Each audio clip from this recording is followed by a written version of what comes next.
Jeremy. We're here to present you our MLB On Deck segment for Tuesday, April 2nd. If you're new to this channel, please make sure and click the subscribe button below so you can watch all of our MLB, NBA, and NFL videos. If you haven't came and checked out our website at dfscheatsheet.com, you're absolutely missing out. We have all the tools to help you compete with the pros day in and day out, including a complete optimizer, tons of content, daily FanDuel, and DraftKings cash lineups. Hey, we're truly a one-stop shop for all your DFS needs. So make sure to come check out the site here at dfscheatsheet.com. So, hey, what up, Jeremy? How you doing, bro? Yo, what's up, man? I'm good. I'm good. Another day back into baseball, trying to get back into the regular kind of swing and grind of things. Honestly, me personally, I've had a couple mixed days. I've had a couple really good days, and I've had a couple of days where I've just kind of been off a little bit. And hey, it's early in the season. Baseball, it's a lot harder sport to kind of predict compared to basketball, whereas you get batters, they only get 4 or 5 at bats compared to, you got in NBA, you got guys that are playing almost 40 minutes, so they have plenty of opportunities to kind of rack up the fantasy points. So, I mean, that's kind of where I've been at. And yourself? Yeah, no, it's been good, bro. It's been good. Last night I got my ass kicked though. I mean, I took like $700 loss last night, so it wasn't perfect, but it's been okay. Other than that, I mean, I just happened to be on. I just kicked myself in the ass because everything I knew about being a tournament player and being contrarian told me to just fade San Diego and load up on Arizona, especially with what Arizona had did on Sunday against the Dodgers, showing signs of life. And then you had a rookie pitcher going, and I ended up fading the whole thing completely. And that just irritated me because you probably could have got Arizona last night at like less than 1%, and they went bonkers. So there's a lot of that has to do with baseball. There's so many teams on the slate. You can only get exposure to – what makes baseball difficult is that it's almost impossible to build the perfect optimal lineup where you get, with 10 games on a slate where you can get 9 guys from 9 different teams and they all fucking do well and not have any correlation to anybody else in the lineup. So, you're dependent on stacking teams, in my opinion, and you're just going to be wrong sometimes in baseball. And that's kind of like what baseball is. I mean, these guys are wrong 2.5 or they're right 2.5 to 3 times out of every 10 times that they go to the plate. And right, you could be a Hall of Famer at 3 out of 10. So that's just baseball, bro. So you have to stick to the process. You're going to be wrong in this. Remember, when playing anything that's daily fantasy, if you're doing it on a daily basis, you need to be successful about 60% of the time and you're profitable. So stick to the process. And with baseball, more than any other sport, bankroll management is crucial. Don't go nuts on one slate and like move all in on something. Stick to the process. It is not a sprint, man. It's a marathon. Yeah, baseball it's the longest sport that there is. So it's definitely you got to. I learned that 2 years ago. You got to pace yourself through the whole entire thing. So hey man, let's just jump into it. Let's talk some baseball. We got 10 games on the slate. We're gonna kind of do the segment the same way we've been doing it the past couple of days. I'm gonna give you 2 pitchers I'm really liking, 2 teams I'm really looking to target. Bat wise, and Jeremy's gonna do the same, and we're gonna kind of get out of here, man. So I'm ready to go. If you're ready to go, man. Yeah, let's get into it, man. Cool. Real quick before we do, if you guys don't mind, please take that quick second, click the like button down below. Helps me out. Really, really appreciate that from you guys. And yeah, man, I'm just gonna get it started off. First guy I'm gonna go with pitching wise, I'm gonna go with Justin Verlander going against the Rangers. The guy he had a really, really good start. His first start of the season. I mean, the guy, as he gets older, it's like he's getting better almost. He hasn't lost. He hasn't lost much. He's one of those guys that some guys, even when they get older and say they lose 1 or 2 miles per hour on their fastball, then some people are just done. Verlander, he kind of recreated a couple of little things, and he pitches just as good as he did probably about 5-6 years ago when he was in his prime. So Verlander's going to be the guy I'm going to go with. He gives us massive K upside. The downside for me, I was like, do I want to go with Verlander in Texas? We talked about it yesterday. Texas gave up the most runs of any stadium last year. But, man, the more I looked into it, Verlander actually pitched very, very well at Texas last year. He had 2 starts, and he had a 2.25 earned run average, and he got 14 strikeouts. So about 7 strikeouts a game, 2.25 ERA. So the guy pitches well in that ballpark. So it kind of gave me a little bit more of a boost of a confidence. So Verlander, I think he's a guy that you pay up for. Scherzer, I mean, Scherzer's there. I understand. Scherzer could definitely have a good game, but he's going to get the stacked Phillies lineup. So I'm staying away from that. I'm going to go with Verlander as my first pitcher. Cool, man. I'm going to go back to the well with, and I'm going to keep it simple. I'm going to go back to the well with Jose Barrios. I just like this guy a lot. I've liked him since they brought him up. He goes 7 2/3, gives up 2 hits, strikes out 10 in his first start against Cleveland. And granted, one of the reasons I liked him in that spot against Cleveland was because I didn't think that with it being opening day, I didn't think a lot of people would jump on him. I thought that people would not know that the Cleveland lineup was depleted with guys with out with injuries, especially their big 3 guys. And I liked him in that spot. The guy's stuff is electric. That's number one, right? Take a look at the Royals. They're going against Brad Keller tonight for Kansas City, and Keller in his own right, he pitched a very solid outing in his opening game against Chicago. So the only thing that worries me here is maybe run support for Barrios, but I look at Kansas City. They got a 307 WOBA, which is 20th on the slate, and a 1.55 ISO against right-handed pitching. So they're not smashing right-handed pitching, that lineup is. And I don't think Kansas City has a lineup that's going to go out and scare anybody to begin with. So I like those 2 things. I think that he's in a really good spot here, man. It's just he's got electric stuff. This is a guy that you and I talked before, and I said that I think this guy's going to be a Cy Young candidate this year because he's so electric. That's all I can get into, man. I could probably go on and on with stats, but I'm just going to keep it simple. We know Barrios is in a good spot tonight. Yeah. Go ahead and load Barrios up. I like that guy. He's a really good young pitcher. So the next guy I'm gonna go with with my Dodgers, man. I'm gonna go with my Dodgers. I'm gonna go with Raul. He's gonna be my second pitcher. 9,200. He had a really good start to start the season. He went 6 innings, got you 8 Ks, 1 earned run. Quality starting to win for like 48 fantasy points. I mean, the guy he had a really good start the first start. Last year, towards the end of the year, he was pitching pretty well. Now he gets a matchup going against the Giants. We talked about it yesterday. Giants and Dodgers, they always play each other tough. The games tend to be low scoring. One thing I do want to mention, Jeremy, is that I just noticed it. We're literally every day something new is coming up. So, this is really cool on the mound where it tells you the chances of getting a quality start and stuff. I just noticed that. That was very, very cool right there. So we've got all kinds of stuff that we're plugging in here, man. So quality start that's actually quality start percentage. It's not their chances of getting a quality start. It's the amount of outings that they've gone out and gotten a quality start. Okay, right. You. So and then you look at Ks per start. This is what these guys have averaged. So right now we're plugging in last year's numbers. We don't have there's not enough sample size to plug in this year's numbers yet. So. Right. You're looking at last year's numbers, which that's the only downside of it. The line is correct. Right.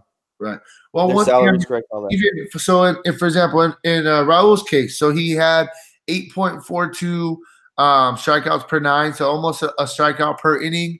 And then, like I said, first start, he had 8 strikeouts in 6 innings. So I think the guy basically is giving you a strikeout per inning. We need some strikeouts.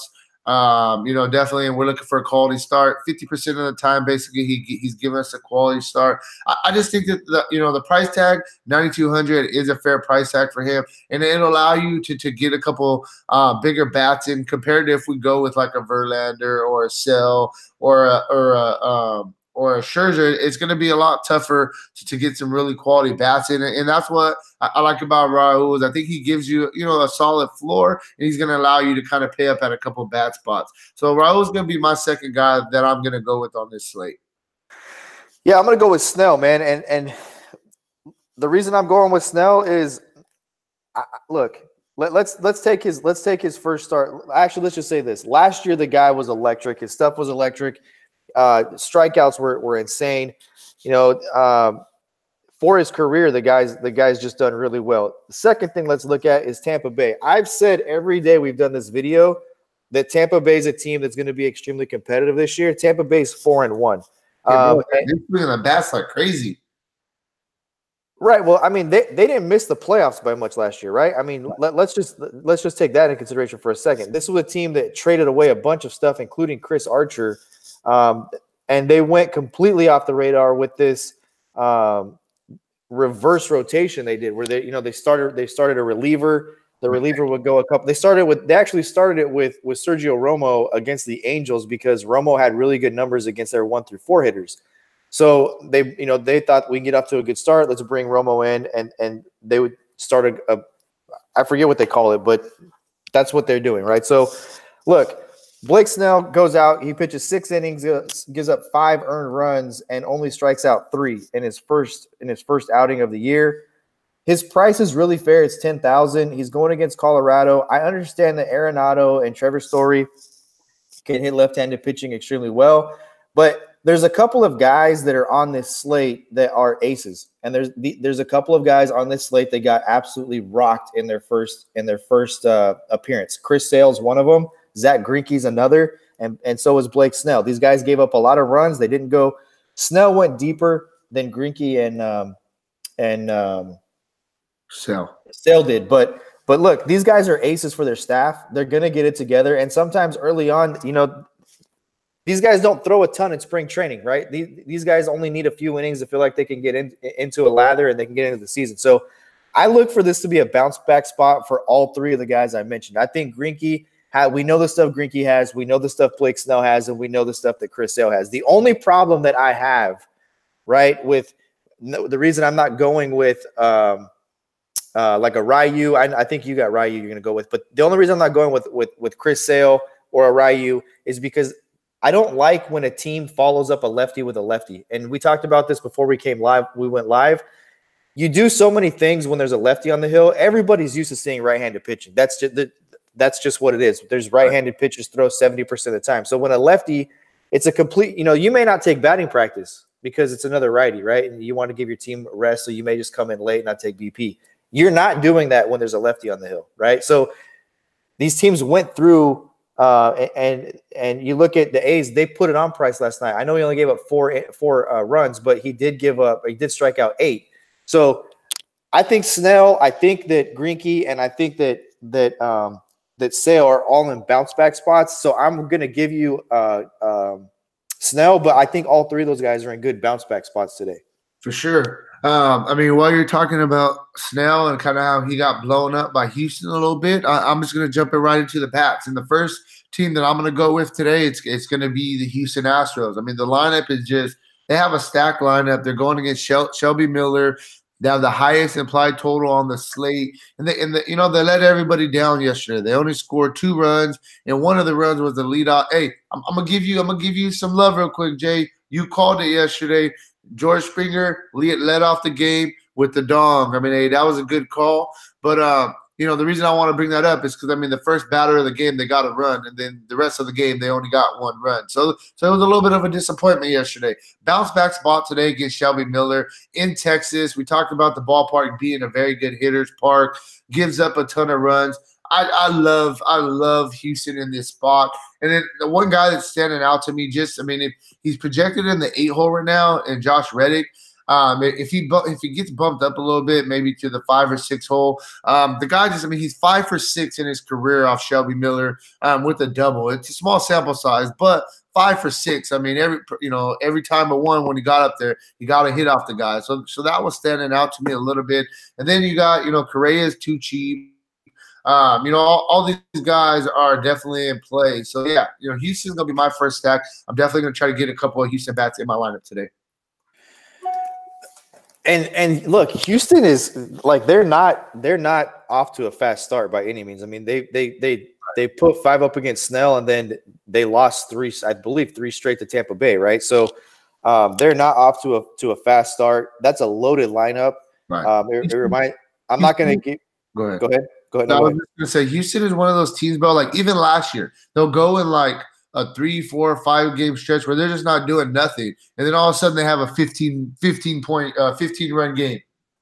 Yeah, Houston is the poster child for sticking to the process with daily fantasy baseball, because they're a team that will be the chalk many nights out of 162 games, and they'll only score 3 runs. But you stick with them when they are in a good spot because of the fact they have the upside to go off for 10. Right. I mean, obviously there's a couple of things with that lineup. You know, Marwin Gonzalez was a really nice piece in that lineup that's no longer there. But they add the addition of Michael Brantley, and that's a really nice piece that they got in return. That's just a legit outfielder who can hit for power and everything else. So, yeah, I mean, Houston, they're the ultimate stick to the process, in my opinion. I'm going to go right back to a team that I think is just really hot. We actually talked about this off the air before we did our first On Deck video, and you had mentioned something about Seattle.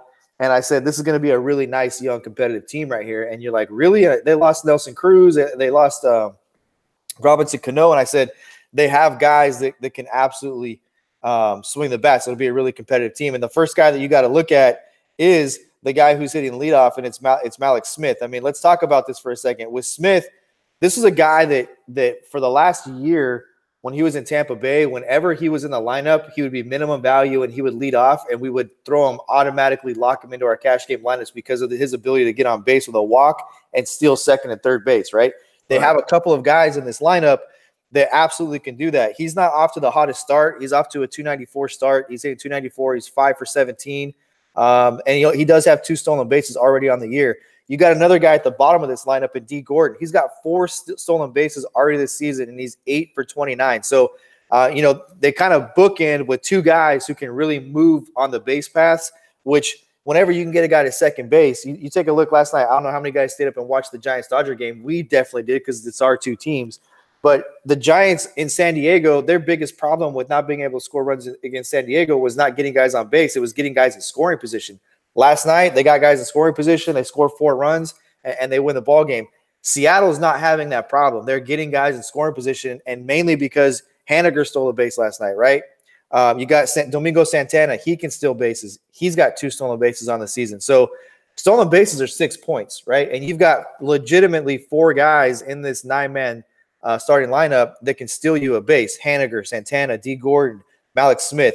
And then you've got the power of Encarnacion. Tim Beckham, we're not used to seeing power like this out of Tim Beckham. He already has 3 bombs. He doubled again last night. He's got 8 RBIs on the season, hitting 423. He's hot. I really like this lineup a lot. I think this is going to be a competitive team throughout the season. And this is a team that I think is in a really good spot again tonight. Yeah. Yeah, no, for sure. Moving on, my final team that I'm going to go with, I'm going to be targeting. I'm going to go back to the well, man. Just like we talked about Houston, and they kind of started off slow, but they have a really good lineup. It's the same thing, man, with the Boston Red Sox. I mean, they're the World Series champions. I mean, they pretty much have the exact same team that they had last year. They're going to get it together. And today they get a matchup going against Mike Fiers. You talk about last outing, Chris L, he had a bad game. Not only did he not pitch well, he didn't get any run support as well. I definitely think this is a spot Boston could bounce back, and they, just like we said with Houston, they can have those random, let's put up 15 points. 15 runs in a game. Boston could do the exact same thing. They're fully healthy. They got a ton of hitters. They have some guys that actually have some really good numbers. Off fires as well. JD Martinez, 7 for 14 with 2 doubles and 2 home runs. Nunez, 4 for 8 with 2 doubles. Benintendi's 2 for 5. Moreland's 3 for 10. And Betts is 3 for 10. So you got some guys that definitely have some solid numbers in their career off of Fires, and they've been struggling a little bit. You're the former baseball player, and you always say it, man. If you go into a day and you're like, man, I'm facing a pitcher tonight that I have, pretty decent success on, you feel extra confident, you get up for that, you look forward to it. Well, I just told you, Boston has a bunch of guys who have had success against Fires today. So I think this is a spot where the offense can bounce back as a whole. And I really like Boston. They're going to be my second team that I'm going to be targeting today. Yeah, it's not. Look, I think that people put way too much into BVP. I just do. I think that the people put way too much into BVP. I think that you look at it and you say, "Oh man, this whole lineup just absolutely murders this pitcher," because there's so many other things you have to look at. And one thing that I always talk about is if you're going to stack a team solely on BVP, right, then you're saying that we expect this team to just jump all over this pitcher and you're going to get him out in the first 3 innings. Okay, well, now you could have 6 innings and two at bats with everybody left in your lineup against a bullpen that's the top bullpen in baseball, right? So I told you guys last night, if you guys read my stacks article, I said that exact thing when I put the Dodgers on there. I said they have to get on. I picked the Dodgers yesterday as one of my stacks. I said they have to get on Pomerantz early because the Giants have a really good bullpen. What did the bullpen do? They came in. The Dodgers didn't get a damn thing off of them. The Giants bullpen is really good. They have 5-6 guys in that bullpen. They got 2 guys that are ex-closers who are pitching the 6th and 7th inning for them. So, you have to look at other things. But as a whole, yes, you look at BVP, you know for a fact you're going to the ballpark and you're going to have a couple of comfortable at-bats against a guy you see really well. And that's about as far as I go with BVP because it just gives you a start to your research process. I'm not a person who's going to sit up here and say it's not relevant. It is relevant to some extent, but it's not the end-all, be-all. So having said that, I'm going to go back to the well with Toronto. I just think, look, Andrew Cashner is not a good pitcher. That's what I think, right? The guy has a gas can. He's just not a good pitcher, man. He is a guy, though. Look, he's a professional athlete. He's a professional pitcher. He can go out there. He can eat up 5 or 6 innings. And on any given day, he can have really good stuff and he can strike guys out. He just can. The problem with Cashner is he throws breaking balls in obvious counts, and he has a hard time keeping the fastball down. That's just who Cashner is. So if he's got a little extra zip on the fastball and he's elevating the fastball and he can get it in and by guys, he can give you a quality start. He can. He's a professional athlete. He can do that, right? The guy's not a complete gas can. You look, he's 20-37 in the last 3 years with a 4.58 ERA, so he can go out and get you wins. He can.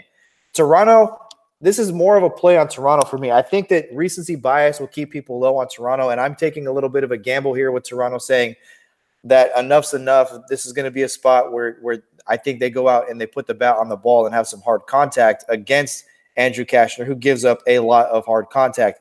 And, I've also taken things into consideration like what he's done at Rogers Center over the last 3 years.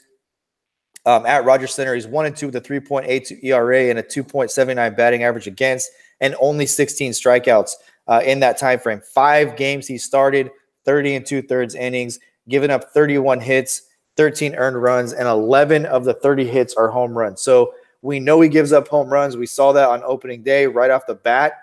He gave up a big home run for us for a guy we had locked in our cash lineups. So I just think he's not a good pitcher. He gives up hard contact. He has difficulty with location. It's a ballpark that he has given up a lot of home runs in over the past 3 years, 13 of them. And I'm looking for Toronto to kind of get on track here. There's guys that we know, Justin Smoke, for example, that just thrashes right-handed pitching for his career. Off to a 167 start. He is 3 for 18.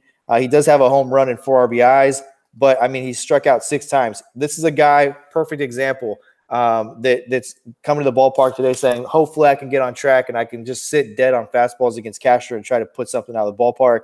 Gerchik with a home run yesterday, but as a whole, off to a 125 start. Drury, 238, not off to a hot start. I just think that you're going to see some guys go in today. One thing I will note is with the Blue Jays, Kevin Pillar has been traded to the Giants, so he will not be available for Toronto today. Pillar was off to a 063 start, and they traded him for 3 relief pitchers to the Giants just a little while ago. Yeah, so hey, we talked about it before we jumped on as well. We were saying, earlier in the season, pitchers kind of have the advantage. As the season goes on, the advantage kind of goes to the hitters. So hey, if you miss a couple of days in a row with your bats, hey, don't get discouraged. Stick to the process. Outside of that, man, hey, we got a lot of stuff on the site. For baseball, a bunch of other sports, NBA, MLB. I'm sorry, we got NBA right now. We got MLB going, PGA, MMA, NASCAR, NHL. Hey, a lot of stuff going on the site. Hey, bro, one thing I want to mention to people before we hop off, right? Do yourselves a favor and just look at how many at-bats people took in spring training, right? Spring training is a month long, right? And you're looking at – I'll give you the Blue Jays as an example. Justin Smoke had 39 at-bats in a month. Right. 39 at-bats. Spring training is now a place where guys look to get 15 to 20 at-bats, quality at bats against quality starting pitching, and then these teams are evaluating their farm system. That's really what spring training. It's a long, long, long month, and you know, guys don't get. When you look at a guy like Justin Smoke, 39 at bats in a month. I mean, that's just over an at bat per day. So it's not like they're totally locked in leaving spring training. Right. And then now you jump in and now you're getting 4 or 5 at bats a day. So it just takes a little bit of time for sure. So, hey, man, that's what we got for you guys. Thank you very much for checking out our MLB on deck segment for today, Tuesday, April 2nd. Like I said, man, check out the site, dfscheatsheet.com. I will be back in a little bit with my MLB core plays videos and with my NBA core plays videos. So make sure I have those notifications turned on. Make sure that you're subscribed so you don't miss any videos that we do post daily. Outside of that, good luck on your guys' contest tonight, and peace out.